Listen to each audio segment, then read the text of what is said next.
Java Punjabi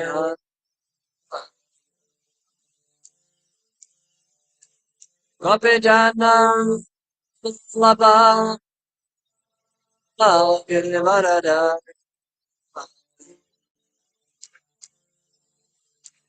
Gopijana Laba Girivarada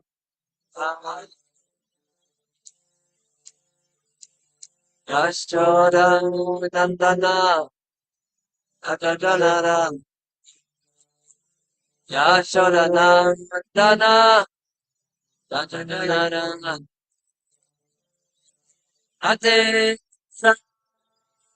Savanachan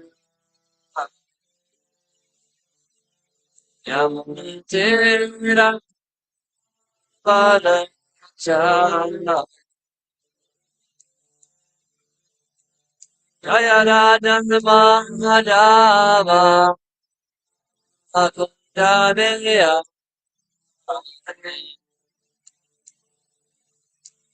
Jaya Raja Mahadava Akundabeya Kapijana Malaba Girivarada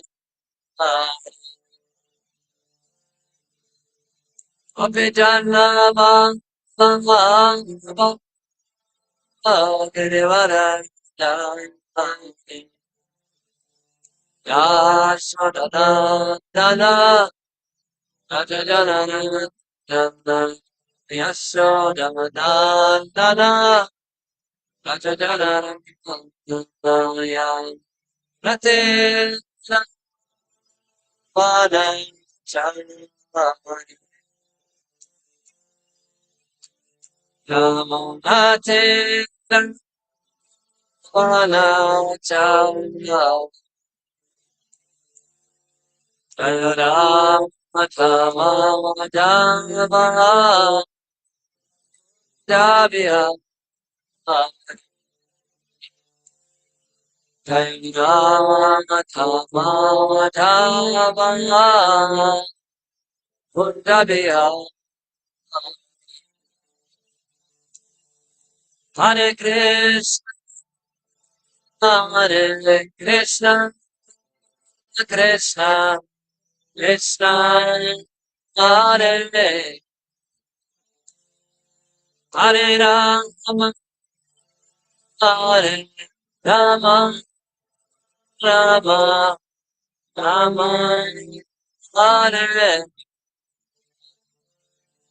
Hare Krishna Hare Krishna Krishna Krishna Hare Hare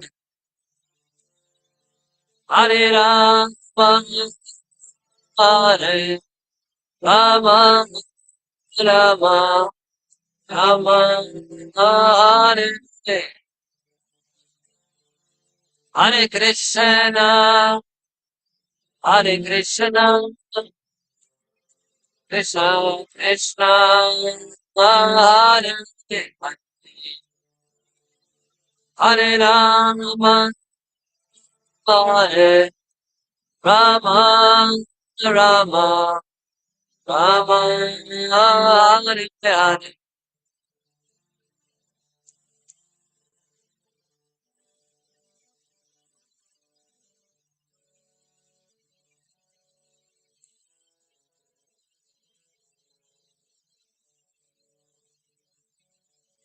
Hare Krishna Hare Krishna Krishna Krishna Hare Hare Rama Hare Rama Rama Rama Hare Hare Hare Krishna Hare Krishna Krishna Krishna Hare Hare Hare Rama Hare Rama Rama Rama, Hare Hare, Hare Krishna, Hare Krishna, Krishna Krishna, Hare Hare, Hare Hare, Rama Rama, Hare Krishna, Hare Krishna, Krishna Krishna, Hare Hare, Hare Rama, Rama Rama, Hare Hare, Hare Krishna, Hare Krishna, Krishna Krishna, Hare Hare, Hare Rama, Hare Rama, Rama Rama, Hare Hare, Hare Krishna, Hare Krishna, Krishna Krishna, Hare Hare, Hare Rama, Hare Rama, Rama Rama, Hare Hare, Hare Krishna, Hare Krishna, Krishna Krishna, Hare Hare, Hare Rama, Hare Rama, Rama Rama, Hare Prabhupada Jaya, Prabhupada Jaya, Prabhupada Jaya, Prabhupada Jaya, Prabhupada Jaya, Prabhupada Prabhupada Jaya, Prabhupada Jaya. Srila Prabhupada ki jai, Srila Bhagavatam Sakitai Ghosh ki jai. Ananta Koti Vaishnavrinda ki jai, Jai Ko Premanande, Hari Hari Bo.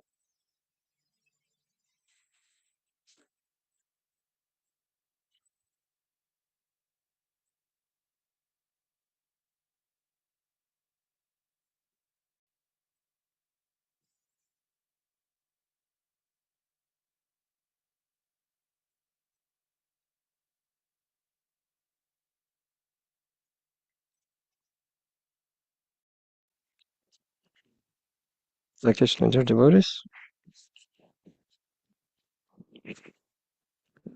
Good morning.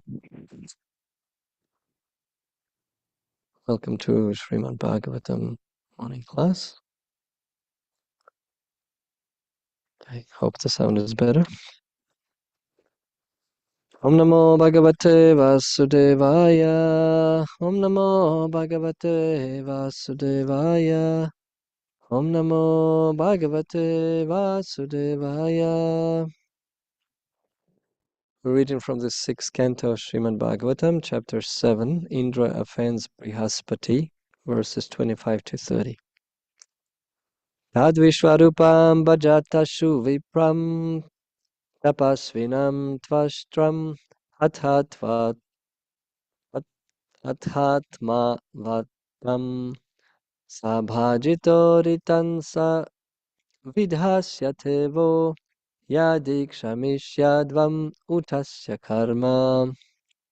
Tadvishwarupam bhajatashu vipram tapasvinam tvashtram athatma vantam Sabhajito ritansa vidhyasyate vo yadikshamishadvam utasya karma Tadvishwarupam bhajatashu vipram tapasvinam tvashtram athatma vantam Sabhajito ritansa vidhasyate vo yadikshamishadvam utasya karma. Anyone would like to try?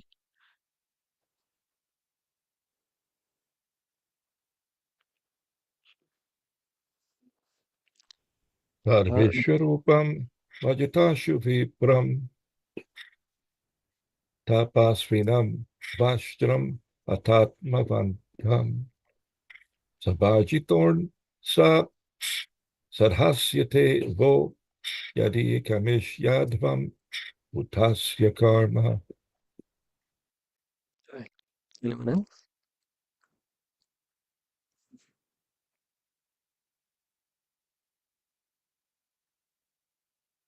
Okay. Okay. So, word to word. Tat, therefore. Vishvarupam, Vishvarupa. Bhajate, just worship as Guru. Ashu, immediately. Vipram, who is a perfect Brahmana. Tapasvinam, undergoing great austerities and penances. Vashtram, the son of Tvashta. Atha, as well as Atmavantam, very independent. Sabhajita, being worshipped. Arthan, the interests. Saha, he. Vidhasyate, will execute. Vaha, all of you. Yadi, if. Shamishyadvam, you tolerate. Uta, indeed. Asya, his karma activities to support the deities.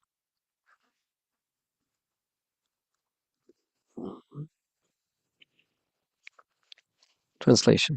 O demigods, I instruct you to approach Vishvarupa, the son of Tvashta, and accept him as your guru. He is a pure and very powerful Brahmana, undergoing austerity and penances.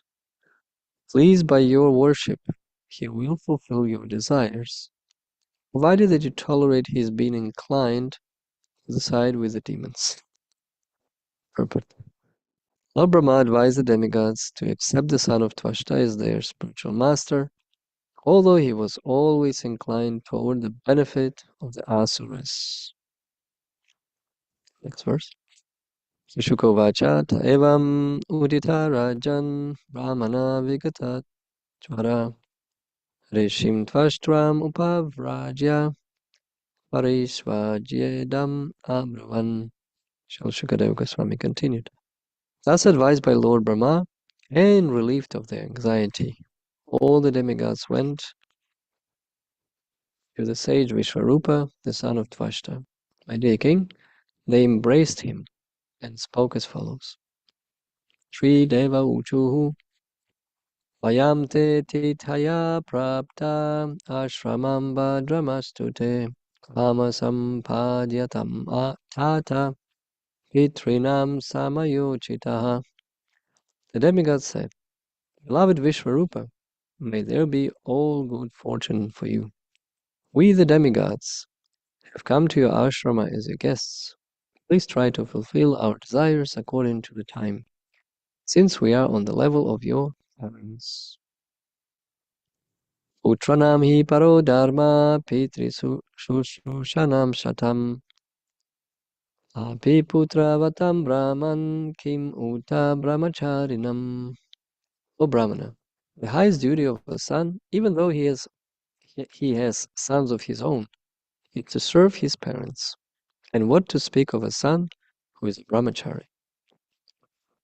Acharyo brahmana murti pita murti prajapate rata marutpate murtir mata sakshat kshitestanu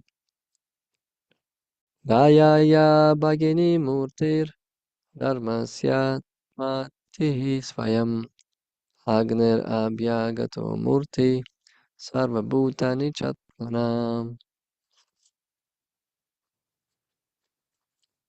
The Acharya, the spiritual master who teaches all the Vedic knowledge and gives initiation by offering the second sacred thread, is the personification of all the Vedas.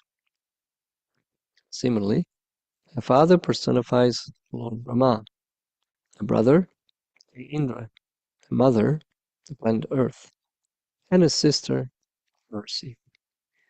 A guest personifies religious principles. An invited guest personifies the demigod Agni. And all living entities personify Lord Vishnu, the Supreme Personality of Godhead. According to the moral instructions of Chanakya Pandita, Atmavat Sarva Bhuteshu, one should observe all living entities to be on the same level as oneself. This means that no one should be neglected as inferior, because Paramatma is seated in everyone's heart, in everyone's body. Everyone should be respected as a temple of the Supreme Personality of Godhead. This verse describes the different ways in which one should respect a guru, a father, a brother, a sister, a guest, and so on. End of the purport. So let's just read the verses all together. Shri Urshukovacha Eva, sorry, 25. Tadvishvarupam bhajateshu vipram tapasvinam tvashtram adhatma vantam. Sabhajito ritan savidhasyatevo yadik shamishyadvam udasya karma. O demigods, I instruct you to approach Vishvarupa, the son of Tvashta, and accept him as your guru. He is a pure and very powerful Brahmana undergoing austerity and penances. Pleased by your worship, he will fulfill your desires, provided that you tolerate his being inclined to the side with the demons. Shishukadeva Goswami continued. Thus advised by Lord Brahma and relieved of their anxiety, all the demigods went to the sage Vishvarupa, the son of Tvashta. My dear king, they embraced him and spoke as follows. The demigods said, Beloved Vishvarupa, may there be all good fortune for you. We the demigods have come to your ashrama as your guests. Please try to fulfill our desires according to the time, since we are on the same level of your parents. O Brahmana, the highest duty of a son, even though he has sons of his own, is to serve his parents, what to speak of a son who is a brahmachari. The Acharya, the spiritual master who teaches all the Vedic knowledge and gives initiation by offering the sacred thread, is the personification of all the Vedas. Similarly, a father personifies Lord Brahma, a brother Lord Indra, a mother the planet Earth, and a sister Mercy. A guest personifies religious principles. An invited guest personifies the demigod Agni. And all living entities personify Lord Vishnu, the supreme personality of Godhead.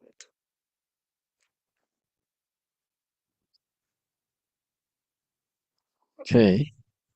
Om Jnana Timirandasya Gyanandana Shalakaya Chakshurinmilitam Yena Tasmai Shri Gurave Namaha Shri Chaitanya Mano Bhishtam Stapitam Yena Bhutale Swayarupa Kadamahyam Dadati Swapadantikam He Krishna Karuna Sindhu Dinabandhu Jagatpate Gopesha Gopika Kanta Radha Kanta Namostate Kanchana Gaurange Radhe Vrindavaneshwari Rishabhanu Sutadevi Pranamami Hari Priya Panchakalpatarubhyascha Sindhuve Vacha Atitana Pavanebhyo Vaishnavibhyo Namo Namaha Jaya Shri Krishna Chaitanya Prabhu Nityananda Sri Advaita Gadadhara Shivasadi Ora Bhakta Vrinda Hare Krishna Krishna Krishna Hare Hare Hare Rama Rama Rama Hare Hare Nama Om Vishnu Padaya Krishna Preshtaya Bhutale Srimati Bhaktivedanta Swami Iti Namine Namaste Saraswati Deve Gauravani Pracharine Nivishesha Shunyavadi Paschatyadesh Dharine.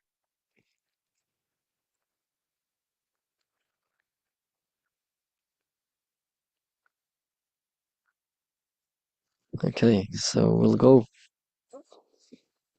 in a order as we read the verses.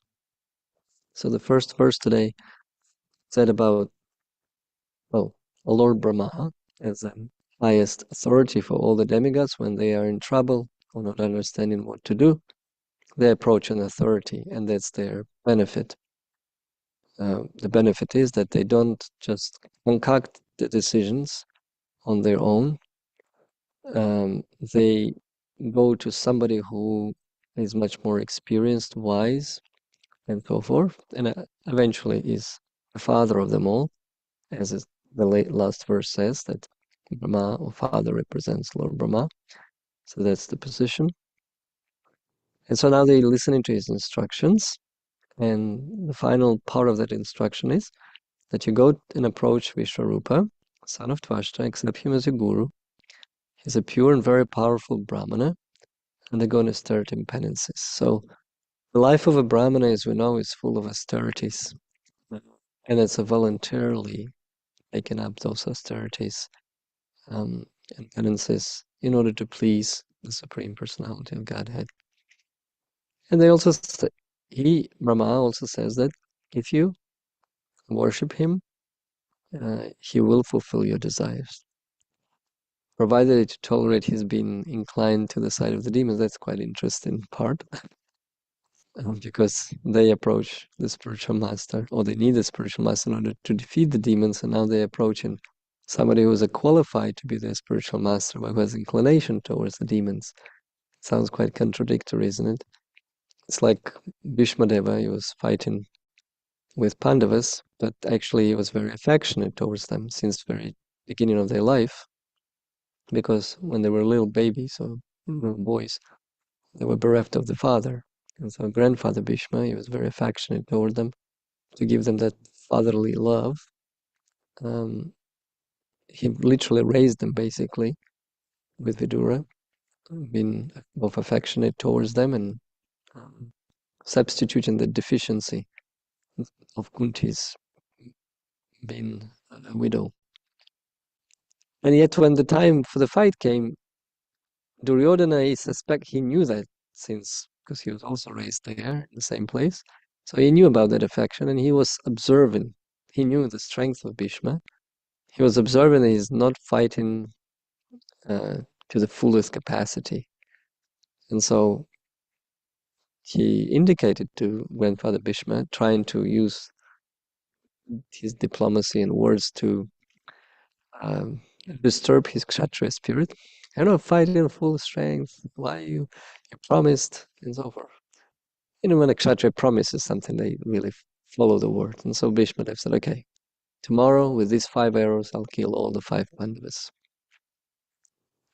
And Krishna is all knower. He knew Pandavas are in trouble now. So, but because he's an all knower, he said to Arjuna, look, Duryodhana, you saved him once, and he promised you to deliver anything. Now this is the chance. Just go and get those 5 arrows. So Arjuna got the instruction. He went to the camp of Duryodhana at the night. Because at the night or evenings after the sunset, the battle stopped. There was a real war, meaning nobody would break the rules of the war. And so people could peacefully rest at night and then continue with the full strength in the morning, which was very fair. And it was in a very distant place from the cities, and no innocent creatures would be hurt. Even though this was the deadliest war, 640 million people died on the battlefield, and a couple of 100,000 were lost. They could trace them where they were. And so he went, and Duryodhana said, let me give you anything, even the kingdom, if you like, Arjuna. And even though he's saying that, he's a Kshatriya.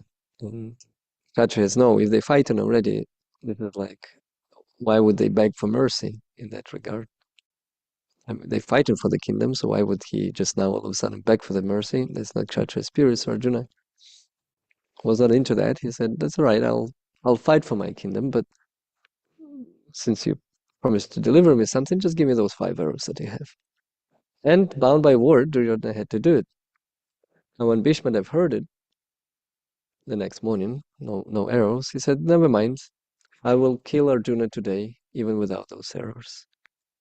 And the only way I will not kill Arjuna is if Krishna would take a weapon and actually break his promise. But because Bhishma Deva is one of the 12 Mahajans, he's also a devotee, so Krishna is now obliged to fulfill his promise. And of course, Bhishma is known, the word itself, Bhishma means very serious or very grave, meaning in regards to austerities, he was really following those austerities as never married, being brahmachari and so forth, not inheriting the kingdom, even though he was the one, he was technically a king. So he followed it all life. So his words, because of that austerities, we're talking about brahmanas and austerities right now, because of that austerity had the power. And Krishna, and because he was devotee, Krishna was obliged to fulfill.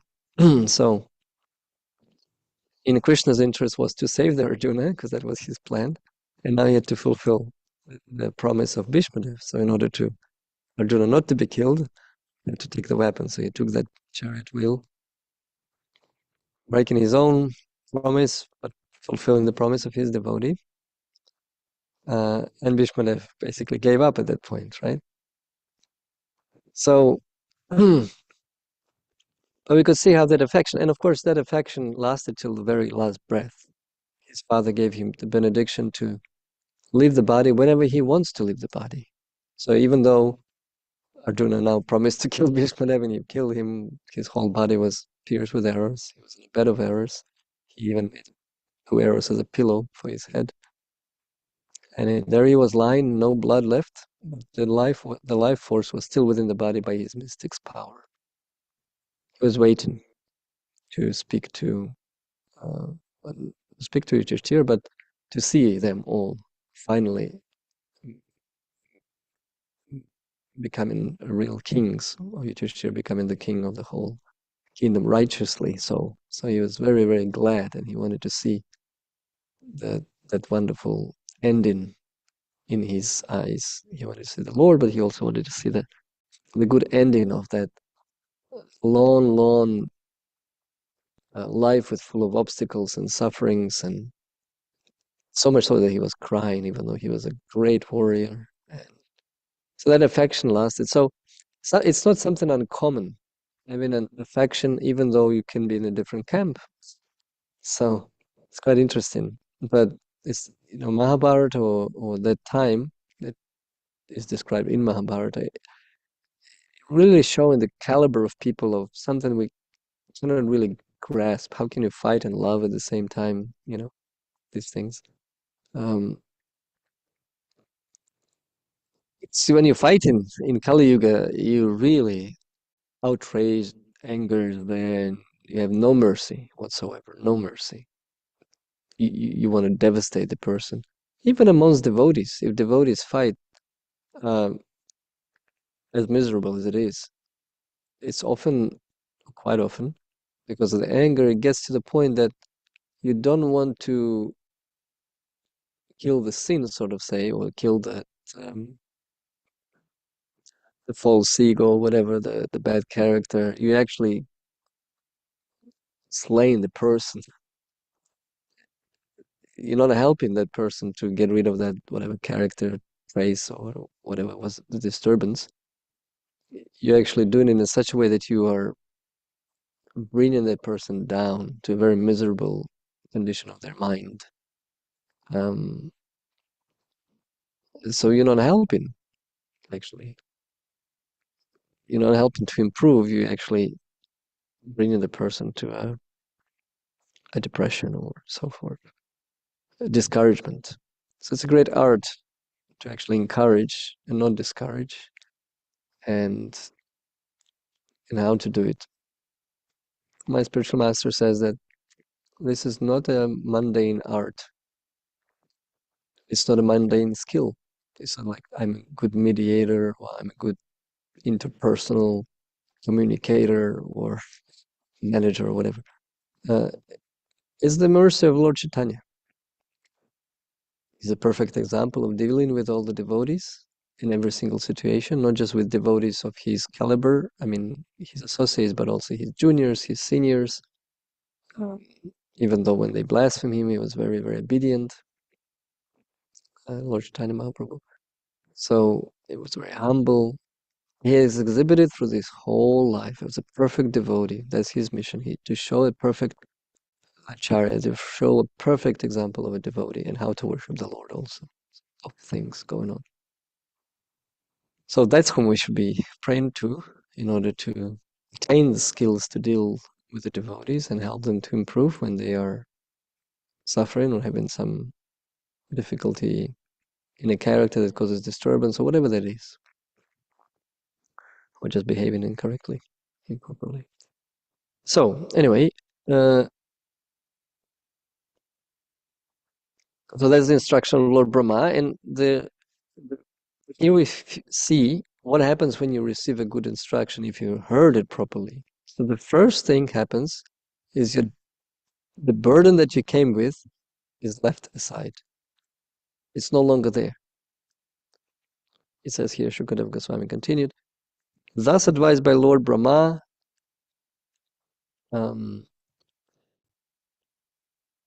they relieved from the anxiety, and the demigods went to the sage Vishvarupa. So first is the relief. Oh, I know the path now, where to go, what to do. It's clear. So the doubts, that fog, that anxiety, because they didn't have a spiritual master, what to do. Please take. You can take this. What? You're going to Puja? Oh, okay. Okay. Yeah. So, hmm. So yeah. So when you know what to do, when it's clear for you, actually, this is what is wanted from my spiritual master. He advises me as such. That's it. I can now go to the moon, and with the blessing of my senior, everything becomes not like easy peasy, but because that you know where you have to go and what you need to do, not necessarily how, that you will have to figure out by praying intensely and with the sincerity you can attain that mercy of the Lord for that to manifest, but at least there's some clarity, and it gives a lot of stress relief or anxiety relief. Okay, so that's what demigod. And so now they come in Vishwarup and they start their approach with blessings. All good fortune to you. Now we came to your ashrama as your guests. You know the etiquette. When the guests come, we have to please them, right? And then please try to fulfill. We have a desire with which we came, and according to that time, we are on the level of your parents. So they flattering very nicely, approach very nicely. That already indicating what needs to be done, and please treat us properly. We're your seniors, and it's the highest duty of a son to fulfill desires of their parents, to serve their parents. Even they have their own sons, but you are the brahmachari. So what to speak of that? I mean, the duty of brahmacharis is to always serve all the other classes or varnas. So you're always a student, you're always a servant, and so we're expecting. Now, these last verses where we have the purport says, the Acharya, the spiritual master who teaches all the Vedic knowledge and gives initiation by offering the sacred thread, is the personification of all the Vedas. Right? We know the verse when we glorify Srimad Bhagavatam, Nityam Bhagavata Sevaya. So that you can fulfill the person Bhagavata is not different to the scripture Bhagavatam. So the devotee of the Lord or the Brahmana represents, once he's properly trained, once he becomes like level of Vipra. I think from here says Vipra. Let me just quickly check.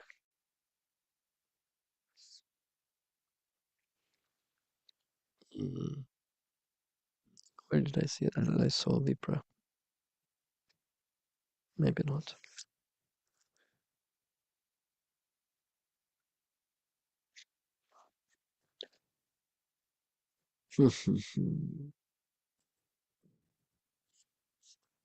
Well, okay, Vipram was in the first, Vipram was in the first verse, the 25th.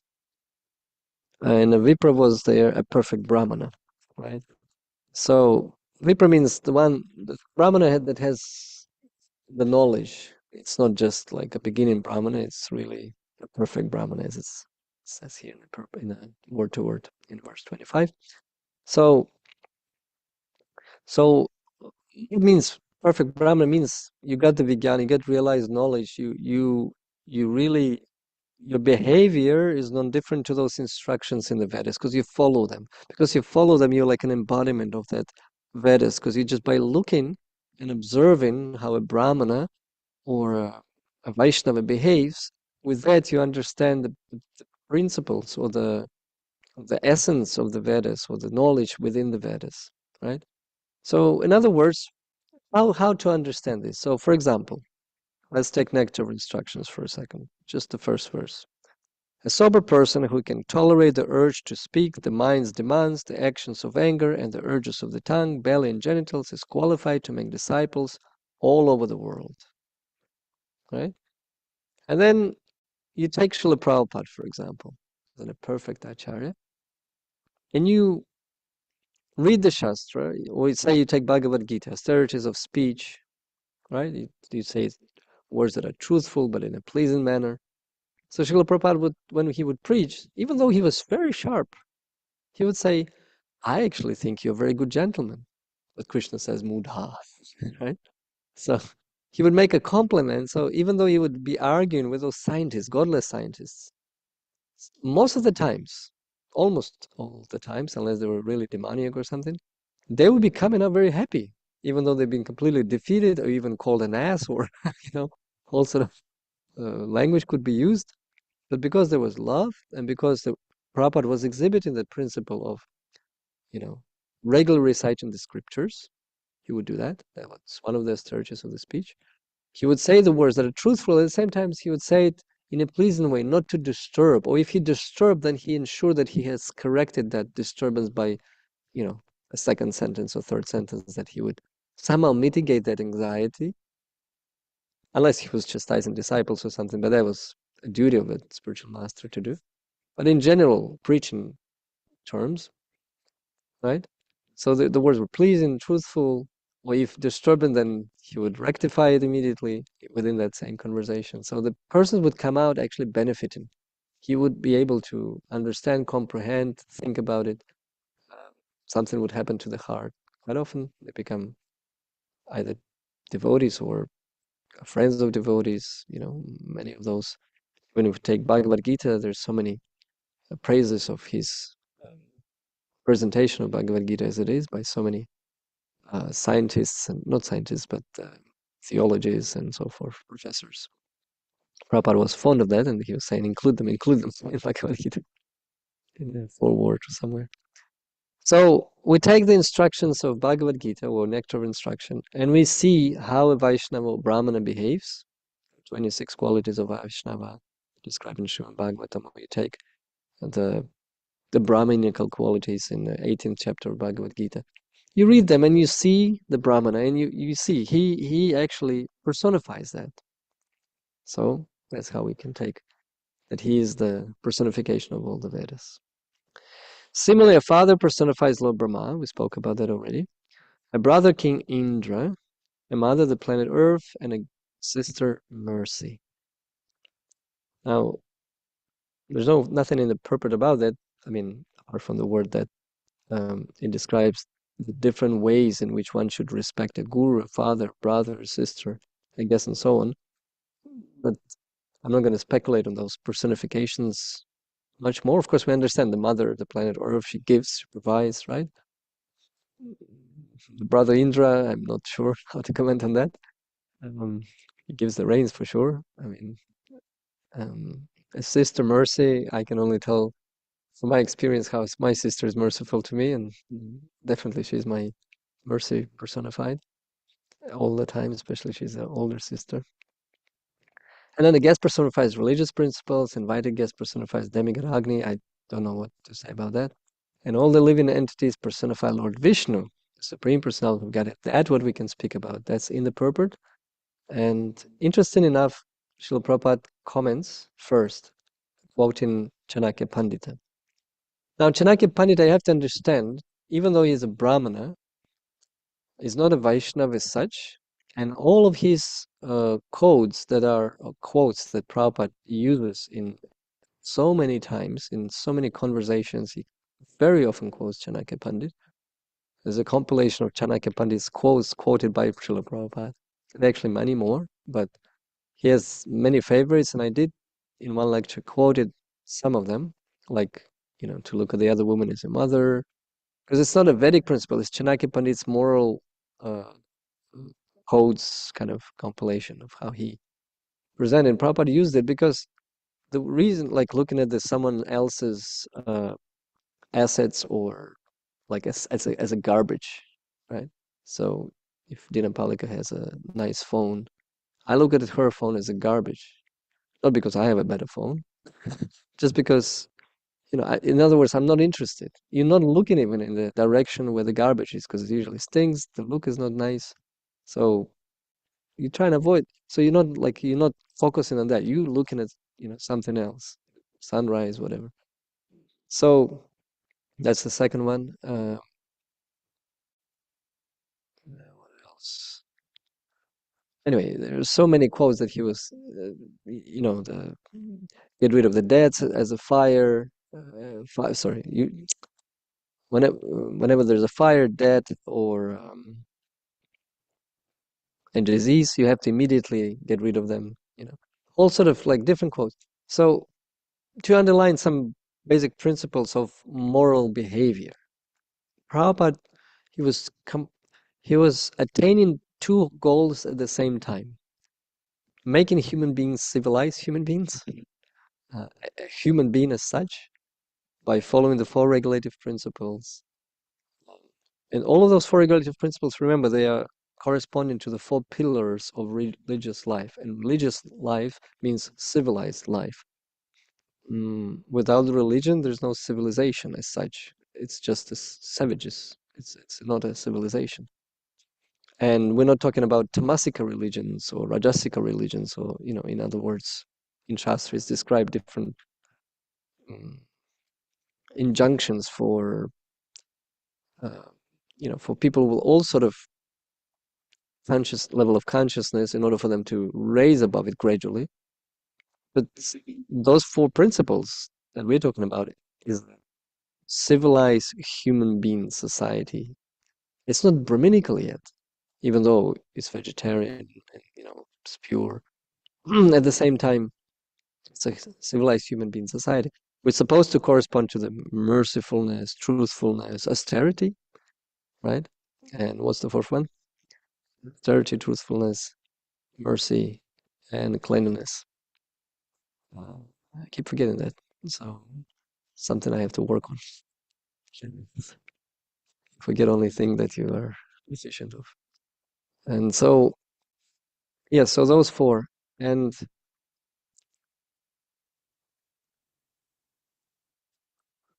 what's my trace of thought today? Sorry, I didn't sleep well today, so I'm a little slow. Yeah, so Prabhupada was given those two tracks on which we have to go. So four regulative principles, those qualities that we have to develop as human beings, all of us, doesn't matter who we are. So once we're there, at least we're human beings. And then the spiritual practice is added on. So the quotes that are, or what Prabhupada was quoting in terms of scriptures, scriptural injunctions, or higher dharmas even, that's for us to exhibit the devotional qualities. At the same time, the foundation is the moral principles, basic ones, not to steal, not to, you have to really master those, because without that foundation, without dharma is the foundation. Last time we described that this is something that maintains or preserves, or is basically the foundation: dharma, artha, kama, moksha. So without that dharma, and Dharma Shastras really describes basically what Chanakya Pandit quite often quotes also. But the way he quotes it is, sometimes he elaborates on that because he lived a little later than Dharma Shastras were described. Sometimes he's like more relevant to kind of the society nowadays or so forth. So Prabhupada used to quote him often, so that devotees master those basic truths also and become human beings.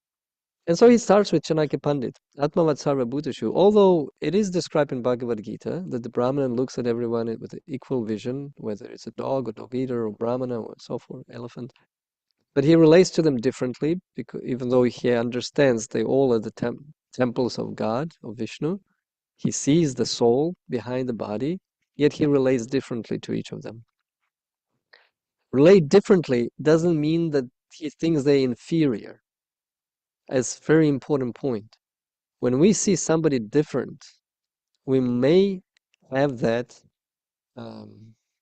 unfortunate Kali Yuga quality called pride that may arise in us because we are in one way or the other superior, as we think, superior to the others.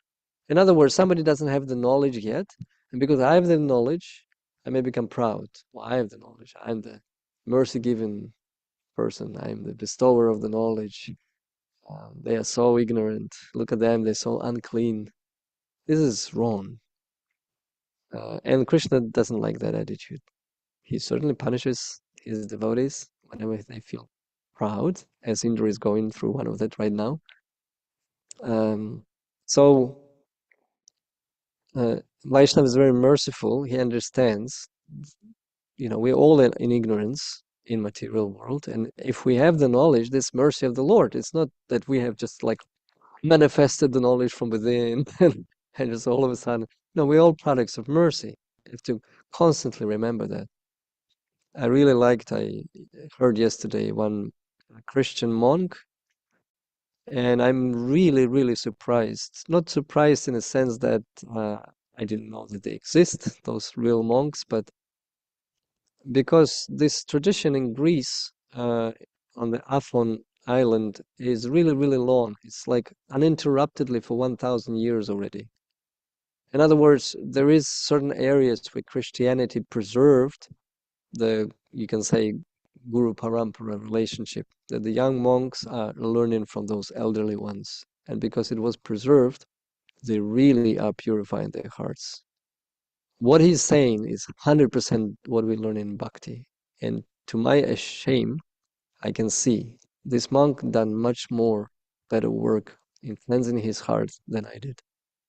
And although I'm feeling ashamed, I'm very extremely joyful that such persons do exist, that they do teach, because they are the real teachers.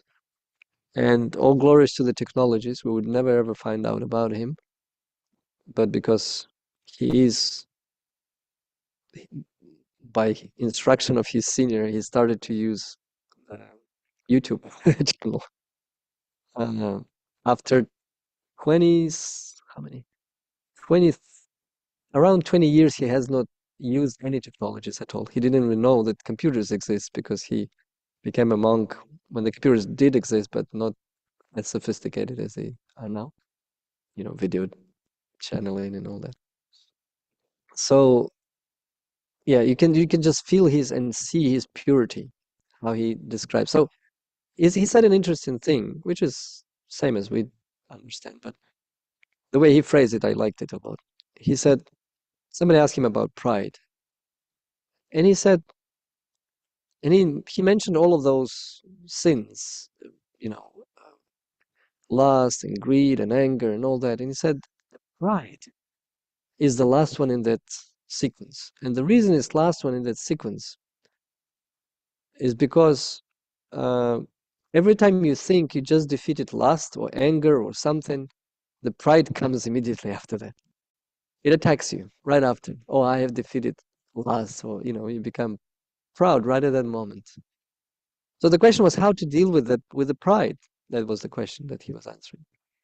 And he said, interesting thing. He said, because it's always like sticking on you, you cannot really deal with it much apart from acknowledging its presence by seeing it.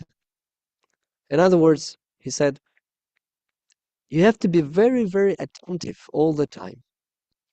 So when you're attentive, you're acknowledging certain things, whatever that is. You're seeing it. And once you've seen it, it's part of your real victory. Because when you're seeing it, you're not allowing it to stick to you, like to become part of you.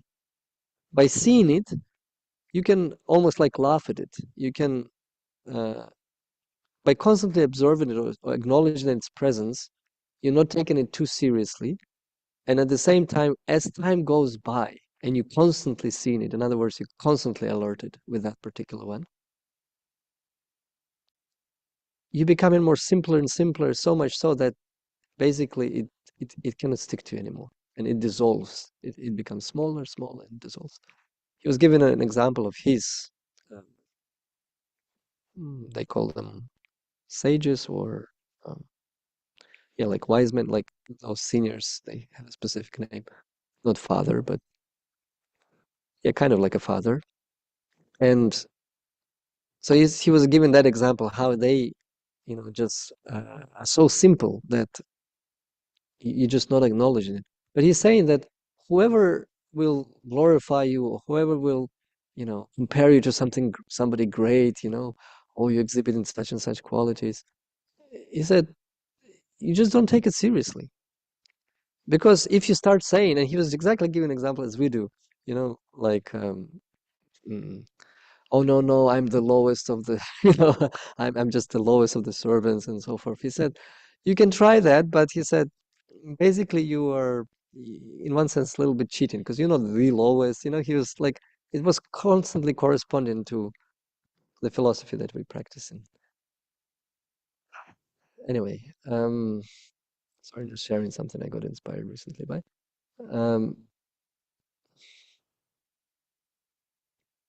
I keep losing my track of thought where I was leading with that example. Oh yes, so the personality of Godhead, who is all living entities. So you have the knowledge, but you're not proud of that knowledge, because you've seen every temple, every body as a temple of Lord.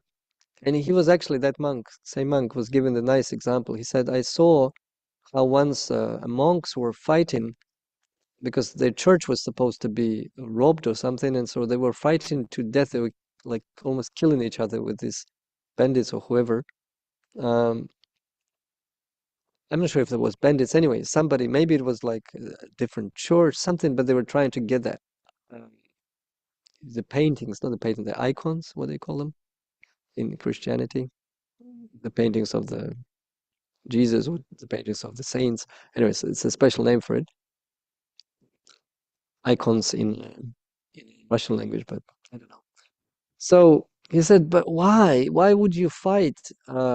It's understandable you have to protect your thing, but then you fighting with somebody who is uh,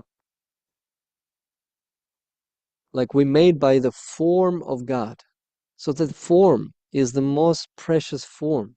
He was literally saying that this is like you're preserving God within you. So this is the most precious form. How can you fight with another form to death?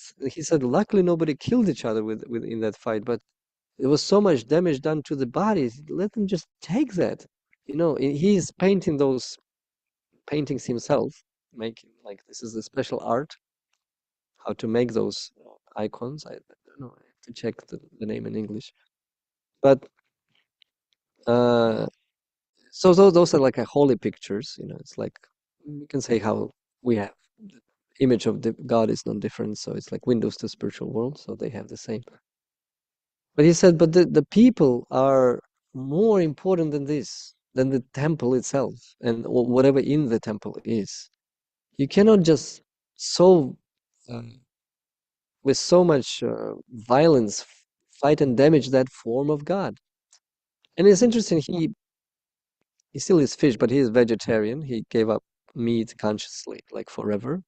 Even with fish, sometimes he doesn't eat for a year or so. But it's so interesting to see how people with as pure as their heart gets purified, they understand deeply those principles of the holiness of all life. And he's helping in such a way that he's not thinking these are people from society. I'm a monk for 25 years. These are the, worldly people. I'm getting either contaminated or they're inferior, and that's why I'm helping them. You cannot sense it in his speech at all, like at all. He's just sharing what he has gained in his practice very openly about, you can say, Hare Krishna mantra, how they repeat the Jesus mantra. It's like 5 words and they do it like we do Hare Krishna. It's just non-stop on the beats. So the mind is completely like defeated in that process. There's no way to get in between those almost mantras, as he says, but in his own language. So the practice is exactly the same. What we do in terms of the sadhana, and you can see the result, and it's so inspiring.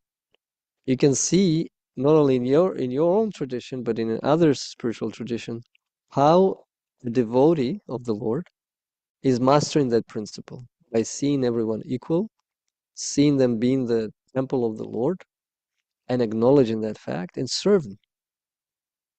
In fact, in his case, also in animals. He's already preaching not to eat animals. Somehow fish is not still in that category. But anyway, he'll get there, I'm sure. He's already like saying something about it, but just not there yet. Yes, anyway. Oh, sorry, it's 8 o'clock. I got carried away. If there's any, I just heard the bell, but I think we have 5 minutes, so maybe you can say or 2 minutes. So anybody wants to say or comment? Yes, Tina Palak. I was wondering, in the Bhagavatam, it's like the ideals of Vedic culture represented. Obviously, Krishna consciousness is an ideals of Vedic culture. But how do we know, to what degrees to strive for the ideals of Vedic culture? Like we can't, ask the spiritual master about like everything, and different mentors might have different opinions on the like. I mean, so many things. How the ashram should look. What's the ideal, chaste woman? What's the ideal male? Oh, I see. How to. So the question is that there are different ideals in a Vedic culture, even mentioned in Srimad Bhagavatam, how certain personalities behave in an ideal Vedic way. Like, for example, ideal chaste wife and so forth. And so how do we, question is, how do we strive, like, Yeah, to what degree? to what degree we should reach that ideal? Yeah, when it's just like it might be over endeavor. Over endeavor, yeah. Just not even suitable for time. Yeah, good question. How to ensure you're not over endeavoring to reach that ideal, or maybe it's not even time, place, circumstance, maybe you should not even strive for that ideal. So, I was thinking as we bow down today to Prabhupada, when Prabhupada was often, we both bow down with our beads in our hands because we were chanting, right? But this is not ideal bowing down. So as I was bowing down, I was thinking, this is not ideal bowing down. It's supposed to put the japa bead, pay obeisance, but it's always, sometimes it's hard to get back into the beat where you stopped. I don't like to get my hand interrupted. And I was thinking, Bhakti Chaitanya Maharaj, he was giving like a Bhakti program, a Bhakti Shastri class, and he was answering different questions. That was one of them about this imperfect bowing down. He said, this is not a big mistake. I mean, it's you can say it's a little offense, but it's a huge, it's not the one mentioned in the 10 offenses or so forth. Ideally, you do bow down with putting the bead bag away. But sometimes there are circumstances where you do bow down with the bead bag, but it's better to bow down with the bead bag with that not bowing down. You see, so in life, there are certain situations where you know what's ideal. You can actually even manifest that ideal. It's just sometimes and place circumstance. Sometimes it's not always possible to do it like 100% right?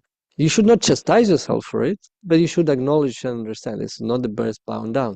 I should bow down at least when I come into the temple proper way, to proper, at least once or twice when I leave the temple also. So, so there could be a details also in that like ideal, perfect, chaste, whatever. But there could be so many details so maybe those details are, it's just impossible to follow even all of those details because of the different time, as you said, different time, different culture. So you have to know where you are, but ideals are nice because they give us some kind of guidelines where to go to. Once they knew, Brahma told them, you go to this person.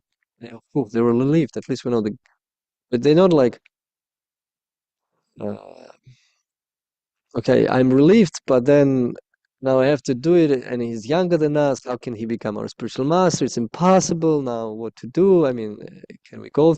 Our false ego will not allow us, but we got the instructions. So they still try and manifest it. There will be some complications, as we will.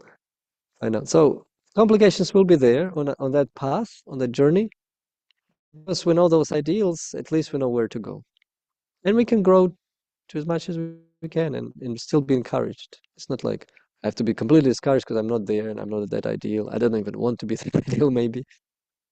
But maybe gradually, with experience of life, by practicing some little portions of that ideal, whatever that one quality that you are, you know, is close to and inspiring, you can see how it works in practice.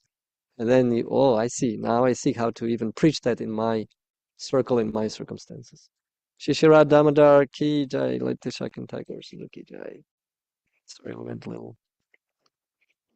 No time for other questions. Thank you. Srimad Bhagavatam Ki Jai.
Jaya Prabhupada, Jaya Prabhupada,